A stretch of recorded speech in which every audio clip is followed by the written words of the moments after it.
that time again, everyone. It's Diversity's One-Stop Woman. I am your hostess, Stacey A. Hill. Are you ready to be inspired, empowered, and uplifted? Then you don't want to miss this episode. Sit back, relax, and listen up. Hello, everyone. I am back, and I have with me today Elizabeth Smith from I'm Aware. Hey, Liz. Hey, how's it going? I am so excited about this interview. So can you tell us about I'm Aware and what that's about?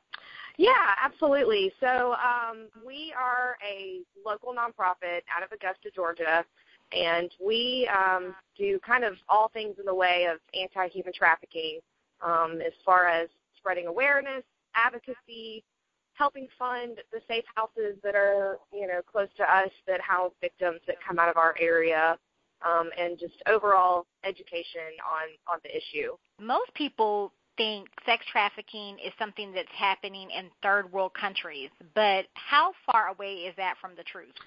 That is very far away from the truth, and that's actually how I came into, doing this advocacy.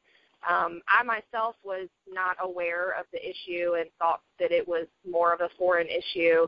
And when I kind of started doing a little more research on it, I realized that it is a huge problem internationally, but it's a huge problem domestically as well.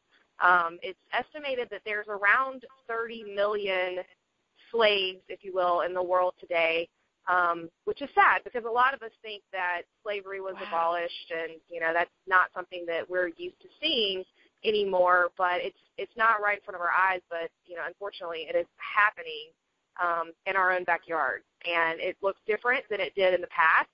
I think one of the reasons that we don't see as much about it is because our laws and our judicial systems are not set up the way that they should be to prosecute a lot of these cases. Now, certainly when we started 5 years ago, things have changed. I mean, we have seen a positive movement, and a lot more people are talking about it. It is more in the forefront. So some good strides have been made. There's certainly a long way to go. But the particular safe house that we support is out of Atlanta. It's called Out of Darkness, and they actually have rescued 270 victims this year alone. Again, in Augusta, we work in the jails. So, we were able to hand that information out for girls that have been arrested for prostitution. And a lot of times when you have cases like that, it's not necessarily prostitution. It is trafficking. These girls are being controlled by their pimps and their exploiters.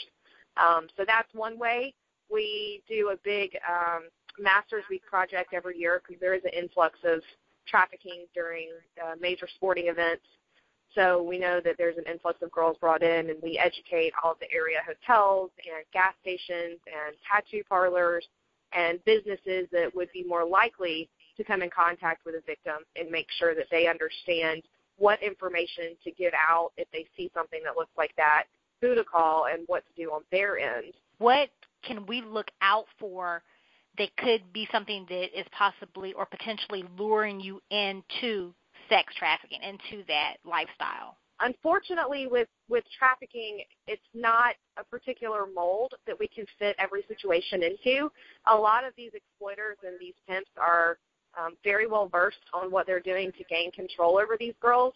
And, they're able to spot different personality traits. And, the young girl at the mall that might be looking at the expensive pair of shoes, they'll approach that situation and say, oh, hey, if you're coming to hang out with me, I can buy you those expensive shoes. You can live that life. You can have these nice things. Whereas, the next girl might be very shy, and she might be looking at the ground and maybe have some self-confidence issues like most teenagers do. And, they'll approach that with a lot of attention and compliments and whatnot, and they lure those girls in that way. But typically we do see a pretty normal pattern is that a lot of these exploiters are going to help them before they hurt them. They're going to gain their trust. They're going to pose as, an older figure, a boyfriend figure, make these girls feel like they're in love with them. And then one day, all of a sudden, they're out of money or they really need this girl's help. And that would include, having sex with a friend of theirs or a stranger, and it's a gradual process of trust built and then turning that around. And, of course, violence is a big issue. You know, there's a lot of violence involved, and a lot of these girls have Stockholm Syndrome. They may have come from situations at home that they were already at risk. About 93% of human trafficking victims were sexually molested as children, either in the home or maybe outside of the home. So a lot of them are kind of vulnerable to this already. And of course, too, you've got a lot of it that happens online. I mean, parents ask me all the time, what can I do to be sure that my child doesn't end up in this situation? And the number one thing I could say, if you had to choose one thing, is to monitor their online activity and monitor their involvement with social media, because there just are a lot of predators out there, and, you know, that's an easy way that they can get to these children and, you know, start a relationship with them online. Right. And I tell people that all the time. And, you know, me, I'm a single mother. I have 4 children. And so my oldest just turned 18, but it's my 11-year-old and my 13-year-old, you know, I'm like, oh, my gosh, what are you doing? Who are you talking to online? I'm like, if you do not know the person, do not accept them as a friend. You don't know them. Like, you're not trying to grow a business. What are you Right. What are you accepting these people for? For me, everything is about business. Business makes sense. So it's like, you know, you're not trying to market a product. You don't need all these friends. Now that you have all this social media freedom, you know, it's like this whole world you have access to, but you really don't know how to handle it. An 11-year-old does not know how to handle the world on the web. And, you know, it's unfortunate, too, that a lot of these children that end up in these awful situations, they don't always have someone like you know, a mom that's involved and saying, you need to be careful of these things and watch what you're doing. You know, a lot of times these children come from difficult home situations, and they don't have the support that, you know, a lot of our kids probably do.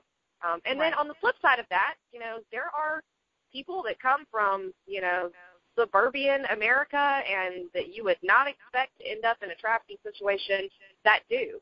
And it happens in all shapes and forms. And, you know, that's why I say that you can't put it into a particular mold or bullet point exactly how it happens.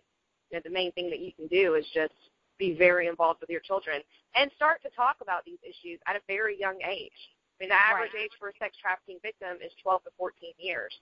So we can't wait until they're 15 or 16 years old to talk about these things and create that open dialogue and make sure that you're talking about it in a way that your kids are going to be comfortable talking back to you.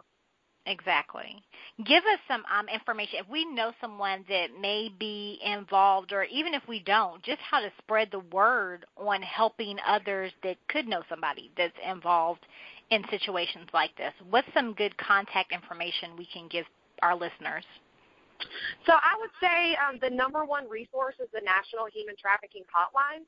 And I always tell people, you know, if it looks like a duck and it walks like a duck, it's probably a duck. So if you see something that looks odd, always call and report it in, and make sure that law enforcement gets involved. The number for that is 1-888-373-7878.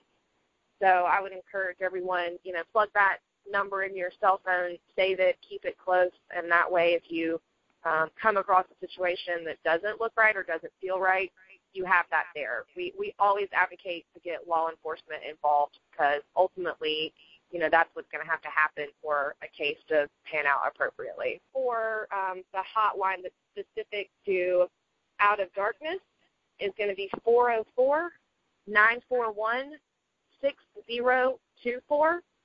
And then my email address, which is the best way to reach me, is Liz Smith, LIZSMITH, aware, AWARE, @gmail.com.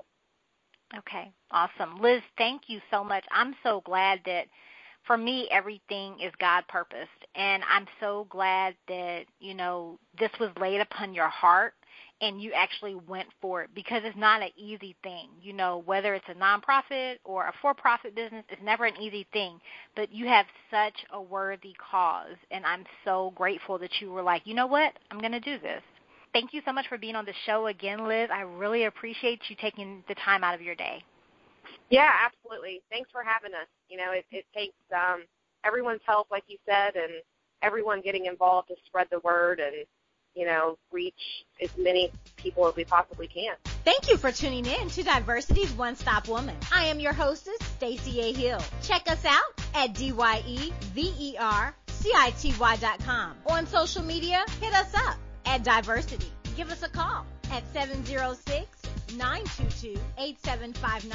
Choose Diversity because there's only one you. And remember, you do hold the power. What will you do with it? Love you guys. Bye.